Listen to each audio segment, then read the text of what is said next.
अब बात करूंगी आपके सांसों पर मंडराते खतरे की, जिस पर सुप्रीम कोर्ट ने भी संज्ञान लिया है। देश की राजधानी दिल्ली तीन तरफ से कूड़े के पहाड़ से घिरी है और मौसम के बदलने के साथ ही दिल्ली का दम घुटना शुरू हो जाता है, मानो देश की राजधानी गैस चैम्बर बन गई हो। सख्त फैसले और एक्शन नहीं लिए गए तो इस बार भी कुछ ऐसा ही होने वाला है और यही वजह है कि सुप्रीम कोर्ट ने सर्दियों की दस्तक से पहले हरियाणा और पंजाब की सरकार को फटकार लगा दी है। दरअसल दिल्ली एनसीआर की हवा फिर से जहरीली होने लगी है और धीरे धीरे कई शहरों का पोल्यूशन लेवल डेंजर जोन में आना शुरू हो चुका है। इसकी वजह है धू धू करके जलती हुई पराली। AQI यानी कि एयर क्वालिटी इंडेक्स खतरनाक स्तर पर पहुंचने की आशंका है, जो कि दिल्ली के साथ साथ नोएडा, गाजियाबाद से लेकर गुरुग्राम तक के लिए अलार्मिंग साइन है।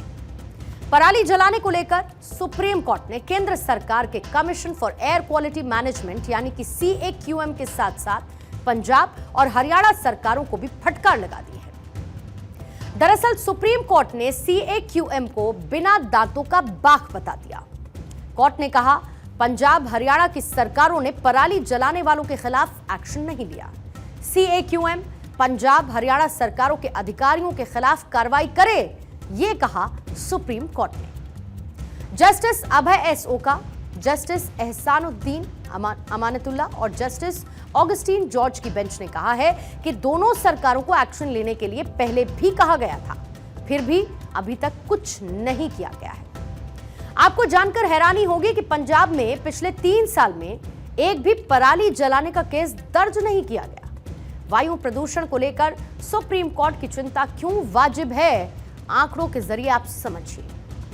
दरअसल पंजाब में अब तक 1113 घटनाएं पराली जलाने की हो चुकी हैं। दूसरे नंबर पर लिस्ट में हरियाणा का नाम है, 559 घटनाएं हुई।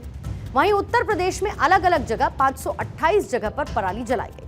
मध्य प्रदेश जहां पर 99 मामले पराली जलाने के सामने आ चुके हैं, तो राजस्थान में भी 93 पराली जलाने के मामले रिकॉर्ड किए गए और देश की राजधानी दिल्ली पराली जलाने की 7 घटनाएं यहां पर दर्ज हो चुकी हैं।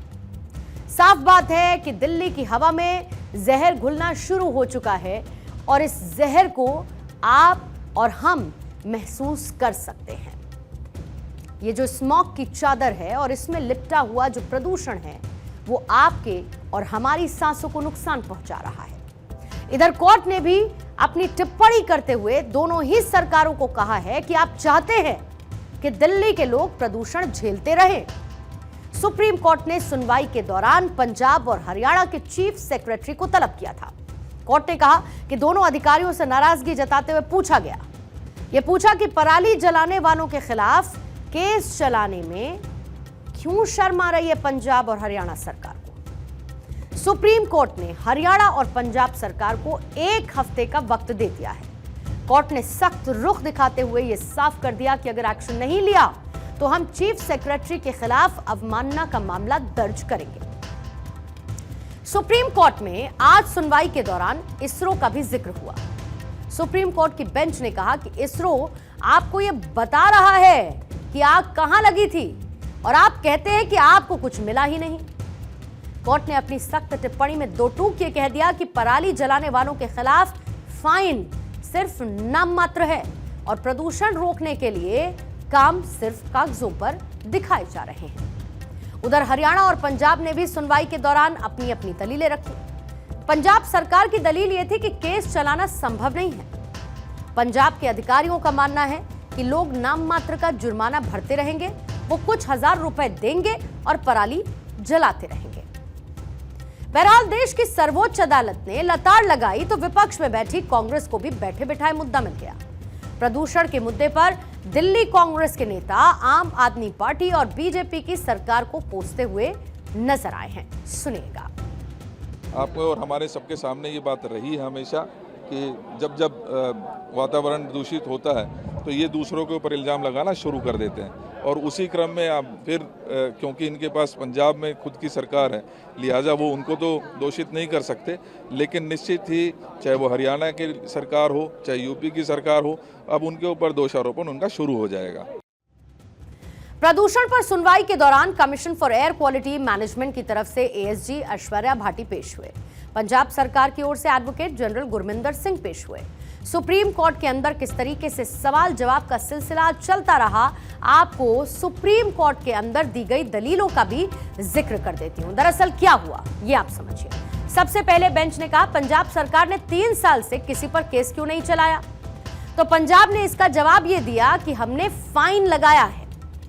फिर बेंच ने पूछा कि सिर्फ फाइन लगाया है, कुछ किया नहीं है? तो इस पर पंजाब की तरफ से जवाब आया कि मामले की तह तक जाए तो पता लगता है कि किसानों ने आग लगाई है। बेंच कहती है कि अगर आप एक्शन प्लान का पालन नहीं करना चाहते तो आपने एक्शन प्लान को चुनौती क्यों ही दी? तो बेंच ने यह भी कहा कि धान की पराली जलाई जा रही है और आप वायु प्रदूषण निवारण अधिनियम 1981 के तहत कुछ नहीं करना चाहते। हमारी हवा लगातार प्रदूषित हो रही है। तो पंजाब की तरफ से जवाब आया कि ग्राउंड पर किसान के खिलाफ एक्शन लेना बहुत मुश्किल है। हमारे अधिकारी जब एक्शन लेने ग्राउंड पर गए थे तो उनके साथ बहुत बुरा सलूक हुआ था। बेंच ने कहा, तो आपका मतलब यह है कि लोगों को प्रदूषण से हम बीमार होने दें क्योंकि राज्य नियमों का अनुपालन करने में सक्षम नहीं है। बेंच ने यह भी कह दिया कि हम CAQM के सभी मेंबर्स का सम्मान करते हैं, लेकिन उनमें से कोई भी वायु प्रदूषण की फील्ड में एक्सपर्ट नहीं है। बेंच ने कहा कि CAQM की मीटिंग में भी सभी लोग मौजूद नहीं थे। अब केंद्र की तरफ से करीब 7 मेंबर अनुपस्थित थे, ये बताया गया। कल की मीटिंग के मिनट्स पर साइन हुए हैं। राज्य सरकारों को पराली जलाने के मामले में भी मेंबर्स ने कुछ निर्देश दिए हैं। हम कड़ी कार्रवाई करेंगे। एक बार फिर से यह आश्वासन दलीलों के जरिए प्रदूषण पर हो रही सुप्रीम सुनवाई के दौरान केंद्र की तरफ से दे दिया गया। अब पराली जलाने को लेकर सुप्रीम कोर्ट ने CAQM को भी फटकार लगा दी। कोर्ट ने कहा था कि प्रदूषण की वजह से इमरजेंसी जैसे हालात हैं। कोर्ट में सुनवाई के दौरान 3 जजेस वाली बेंच ने CAQM से पूछा कि पराली जलाने में क्या कोई कमी आई है? आप पराली जलाने के खिलाफ प्रभावी कार्रवाई क्यों नहीं कर रहे? लगातार बैठकें क्यों नहीं हो रही हैं? सुप्रीम कोर्ट ने यह भी पूछा कि वायु प्रदूषण रोकने के लिए क्यों एक्सपर्ट्स की मदद नहीं ली जा रही है? कोर्ट के सवालों का commission for air quality management के अध्यक्ष राजेश वर्मा ने जवाब दिया और यह बताया कि क्या क्या फैसले और क्या क्या कदम उनकी तरफ से उठाए गए। इन सब के बीच ये सवाल उठता है कि प्रदूषण पर नियंत्रण कैसे हो? पटाखों पर बैन, पराली पर सख्ती, ऑड इवन प्रक्रिया, पुराने वाहनों पर प्रतिबंध, हरित क्षेत्र को बढ़ावा दिया जाए, पौधारोपण हो, स्मोक टावर लगाए जाएं और इसके साथ आर्टिफिशियल रेन भी करवाई जाए। ये कुछ ऐसे तरीके हैं जिससे दिल्ली की आबो हवा को बदला जा सकता है कुछ हद तक, लेकिन इसीलिए ग्राउंड जीरो पर काम करना होगा। हर किसी को अपनी जिम्मेदारी को भी समझना होगा, यानी कि जो योजना है वो सिर्फ कागजों तक सीमित न रहकर धरातल पर भी उतरे, ताकि धरातल पर चलने वाले लोग चैन की सांस ले सकें।